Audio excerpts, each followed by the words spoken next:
This is 12 or newer VW Passat, the inner door panel removal. Very easy once you know how to do it. These are quarter turn plastic retainers. There's one behind the upper trim, two in the bottom of the door in these recesses, two recesses in the bottom. Inside the door handle, once you pop that trim off, there's one torque screw. And the rest of the door comes off just with the same standard push pins you see on most cars. So pop it off carefully once you get those loose. Everything fits nice and tight, you know, with the quality of plastics that VW uses. So it's not like some other Asian cars where you know, things are a little flimsy in there. They're, you know, it's pretty stout. And this whole assembly, once you remove the door, has 5 torque screws on the back that is removed from the inside.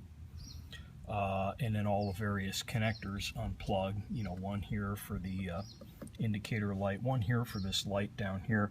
I thought this light needed to come out. It does not, but it does need to be unplugged once you get the panel off, so maybe it's easier to unplug it by just popping the lens off and then popping the inner light out first, but ideally that would not need to come out. Then you've got the various connectors for the switches here, are all accessible from the inside once you pull the door panel away, for the trunk release as well. And that's it. I took it apart to replace the latch assembly. I should have made a video of that. There's a plastic press-in cover on the new body style. You don't even have to remove any part of the window mechanism like you did on the old style. So it's actually pretty straightforward and pretty easy on this particular model of car.